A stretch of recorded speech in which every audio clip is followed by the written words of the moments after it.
It's the Flow Friday Night Sports Show, and let's talk Great Flinders football, the only game in town last weekend as far as regular club matches go in South Australia. Chris Prime, he had a run around on the weekend and saw some footy. He joins me on the line right now. Primey, how are you, mate? No, I'm good, Reed. Big crowds for Great Flinders on the weekend, given that, you really literally were the only game in town with all of the boys, the seniors down in the Fleurieu Peninsula for the State Country Champs. I imagine you would have had a few extras getting to your games?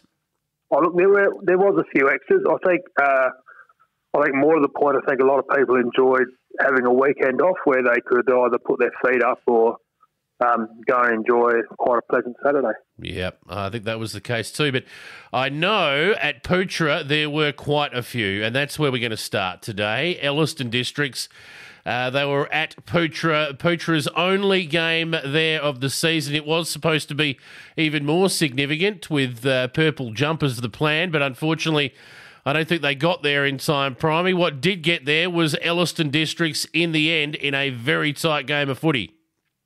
It was very tight. Obviously, the wind was playing a little bit of an advantage to one end, but Elliston Districts would have been disappointed with the fact their purple Guernseys didn't turn up in time, but would have been very pleased to come away with a win, and especially being down a little at three-quarter time, coming over the top to get the win. So, I mean, it's always difficult when you're down to find your way home. So, it was well done. That's true, and Lock led at quarter time. They were down at half time. They led at three-quarter time, and they lost in the end. So you're right, the wind played a bit of a factor, but regardless of whether the purple jumpers got there or not, celebrating 100 years of the Poochera township, the district there, I'm sure the old Western Districts folk, and I'm sure the Elliston crew as well who have joined with them, enjoyed the day at Poochera. So in the end, the final scores 10-13-73 to Lock 9-10-64. What's lost in all of this is how big a game it was in terms of the ladder for both sides. This is a big win for Elliston Districts. It keeps them right in the finals mix, doesn't it? It does. There's three teams really battling for two spots, like Ramblers, Lock and Elliston, and it's getting pretty tight. So every little win you can take is very, very important. Yep, it ties them up on points, level on points at the moment, Lock, and Elliston Districts Lock with a superior percentage at the moment, 4th and 5th on the ladder. But for the winners in this one, it was Hutchinson booting 6. He was named best. Ross Bascom in the best players as well. Young Cooper Van Dorn, Lee, Horgan and Tansel. For Lock, Siebert booted 3, Beard booted 2, and that's A Beard, given that that man T Beard was off running around down on the Fleurieu Peninsula. So they probably could have used him up front, I would have thought, Primey. They probably could have, but then Elliston Districts were without a couple as well. Correct, yep. Fingers Feldus being coach over there, and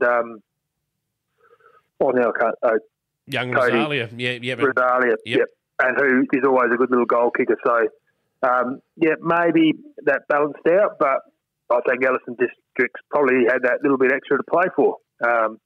Never alone getting for the finals, but when you have a major milestone, you always want to get up for those. So, well done. Spot on. Let's have a look at your boys next. You won the Resies, and I believe you kicked 6. Just thought I'd get that in there. But in the A grade, it was very, very close at three-quarter time. Only a couple of points in it. But depleted or not, they know how to win, United Ulana, and they were too good for your Tumby boys in the end. 9-10-64 to Tumby Bay, 6-8-44. A good win for the Eagles, given the quality that they had out of that side. Oh, look, it was. It was a pretty dour affair, as the scores will tell you, when it's 3 goals each at three-quarter time. I think Tumby started with the slight advantage of the breeze, and it was even at quarter time. Probably worked better into it, but it's only kicked 1, and probably didn't capitalise in the third quarter to try and get away. So, in the end, I think there was 9 goals kicked in the last quarter, all in the last 15, 20 minutes. So, I don't know if people got tired or, what it was, but the scoreboard started ticking over finally. Those Dower clashes can quite break open late, can't they? It's a Good example of it right there. Montfrey's, for you guys, booted 3 to be the leading goal kicker on the ground, was named in the best, along with Gary, Hartwig, Fair and Laurie. And for the Eagles, they had 4 multiple goal kickers, Howie, Laurie, Havelberg and Breed, so some big names stepping up in the absence of some other big names. Dyer named their best, Martin, Manane, Glover and Crittenden. Now, when you look at those best players, you think, gee whiz, how much depth does that side actually have when it can afford to miss 5 of its better players, best players, and still have those sort of names running around named in the best players? So they are a side that runs pretty deep, aren't they? Yeah, look, they are, and I mean it was a credit to them. Like, they put up their best side, and on the day their best side was better. Like guys that probably had been playing a bit more fringe roles when those 5 guys are in, stood up and showed, they can do it. Like, and they have all the time. So, while the Creddies and the Casey Cards get the accolades and probably the headlines a bit more than some of these others, but they're still very good footballers, and they showed it Saturday. Certainly are. All right. And we finish off by having a look at Cummins Kapini Cougars, who, well, they flogged Ayr United. There's no other way to put it than that. 29-25, 199 to the Saints, 2-4-16. We got what we feared here. Now, Johan Wagner, did he kick 11 or 12, Primey? Well, I've been reading a bit of social media, which is always good for a bit of entertainment. The official score says 12. But there is some discussion whether it was 11. And the umpire's call is always right, so I guess we'll go with 12. Yep, well, that's what they say on Sporting Pulse at the end of the day. He kicked 12. Falciani booted 5. Bradley Hazelgrove booted 4, and then a host of others as well. But Falciani is a star. He was named best for Cougars. Pake, Turnbull, Wright, Horgan, and the other Pake. For the Saints, Forrest, Butler, Fitzgerald, Dunn, Webb and Milan were named their best on the day in a side that was, well, better than soundly beaten. They were flogged. So they've got it's been a long season for the Saints, let's put it that way. But Cougars obviously have bigger fish to fry towards the end of the year. Oh, look, they do. And look, it's hard when you come up against a poorer side. And obviously they were up and about. But on the flip side of that, Ayr United every week have to get up. And I think this is the 3rd time they've faced Cougars, and probably their worst defeat. And they'll be disappointed with that. Like, they keep putting themselves up, and they stay with sides for a bit, but Saturday they just got blown away right from the word go. So they'll have a bit to work on before the next game. They will. The other thing it does, Yowie Wagner's gone to 72 goals for the year, 28 to get to the magical ton. He probably should get there. You'd think with, half a dozen weeks of the season to go, you'd back him in from this point to get there, you'd think, wouldn't you? On his current rate, I think he's averaging 9 a week, so we'll back him in 3 weeks. Yep, all right. Okie dokie, let's have a look at the round of matches to come this weekend. You won't get any this week because Cougars have the bye, so they'll enjoy a week off. But 4 weeks, we'll give him 4 weeks.